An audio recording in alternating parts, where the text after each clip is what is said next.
नमः शिवाय।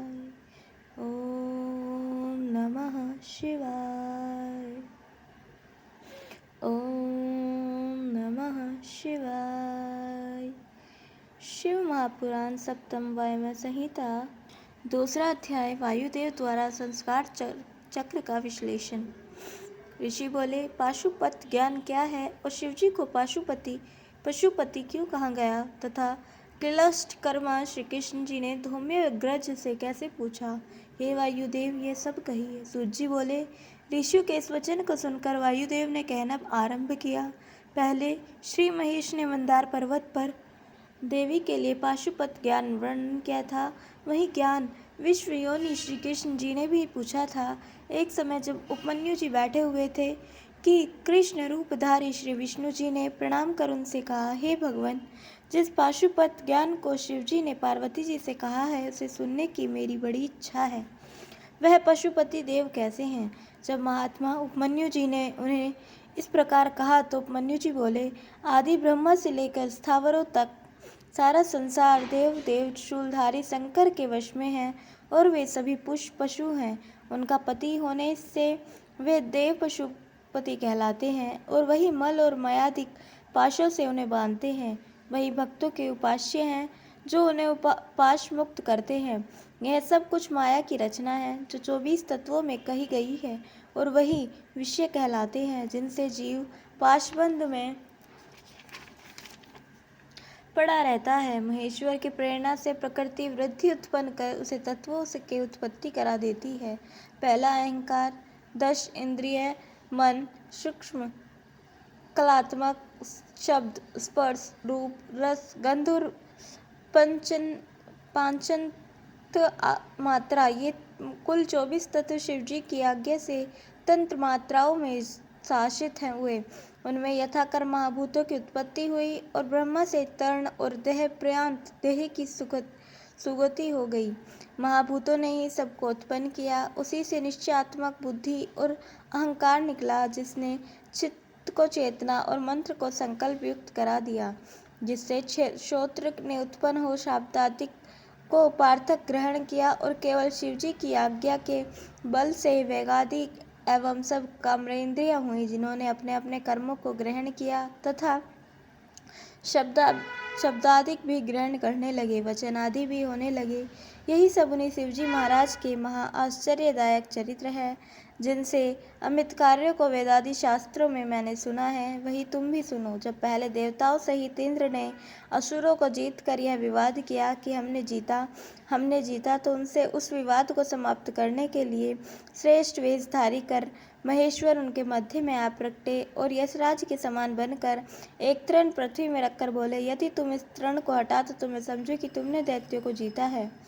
वज्रधारी इंद्र हंसने लगे और उन्होंने उस तृण को हटाने का उद्योग किया, परंतु उठाने को कौन कहे, मन से भी समर्थ्य न हुए। तब अपना वज्र मारकर उन्होंने उसे काट देना चाहा, परंतु उस तृण रूपी वज्र ने इंद्र के वज्र का तिरस्कार कर दिया। तब अन्य महाबली लोकपालों ने भी उस तृण के ऊपर अपने हजारों अस्त्र छोड़े। हे कृष्ण, सब देवताओं का पराक्रम व्यर्थ हो गया। तब देवताओं ने असहनशील होकर उस यक्ष से पूछा, हे यक्ष, तुम कौन हो? उनके ऐसा पूछते ही वह अंतर्ध्यान हो गए और उसी समय एक स्वर्णमयी देवी दिव्य भूषण पहने आकाश में प्रादुर्भूत हुई, जिसे देखते ही इंद्रादि सब देवताओं को बड़ा आश्चर्य हुआ और वे उसे प्रणाम कर यह पूछने लगे कि यह यक्ष कौन थे। उसे सुनकर देवी ने हंसते हुए कहा, ये तुम्हारी सब इंद्रियों से दिखाई नहीं पड़ सकते? वे ही इस संसार रूपी चराचर से युक्त चक्र के भ्रमण करता और आदि में संसार के रचयिता होकर फिर संहार करता हो गए हैं। उनका कुछ नियम नहीं है, वही सबके नियंता है। ऐसा कहकर जग जननी महादेवी अंतर ध्यान हो गई और सब देवता भी उन्हें प्रणाम कर स्वर्ग चले गए। इस प्रकार से शिव महापुराण सप्तम वायव्य संहिता का उत्तरार्ध का दूसरा अध्याय समाप्त। तीसरा अध्याय वायु द्वारा श्री कृष्ण उपदेश।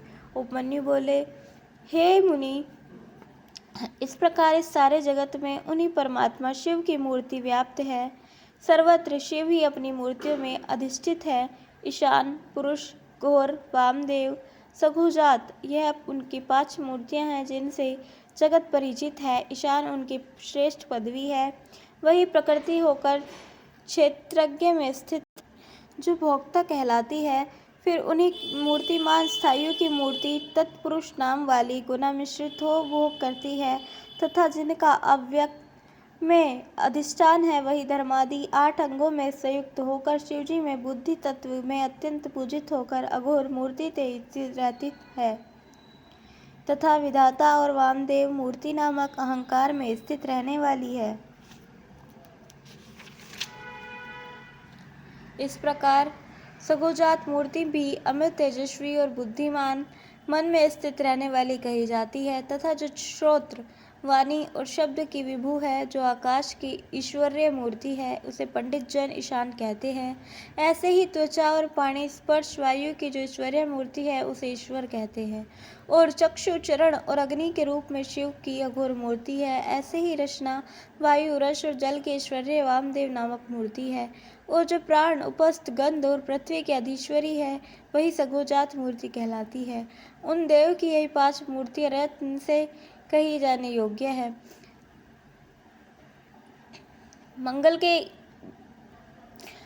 के इच्छुकों का यह सदैव मंगल करती है। इसी प्रकार उन देव की 5 यह और 3 पहले की यह 8 मूर्तियां हुई। इस प्रकार शर्व, भव, रुद्र, उग्र, भीम, ईशान और महादेव, यह भी उनकी 8 मूर्तियां हैं, जो पृथ्वी, जल, अग्नि, वायु, व्योम, क्षेत्रज्ञ, अर्थ और निशाकर अर्थात चंद्रमा में कल्पित है। तभी तो यह पृथ्वी चराचरात्मक जगत कारण है, क्योंकि वह शिव की शिवात्मक मूर्ति ही है। ऐसे ही यह जलात्मक सारे जगत का जीवन, बाह्य अभ्यंतर जगत की व्याप्ति उनकी तेजोमयी शुभ मूर्ति ही है तथा इसमें जो कुछ घोर रूप है, वही ईशान की रुद्र मूर्ति है और जो सारे जगत का भरण पोषण अवकाश देता है, इससे वह उनकी आकाशात्मक मूर्ति हुई।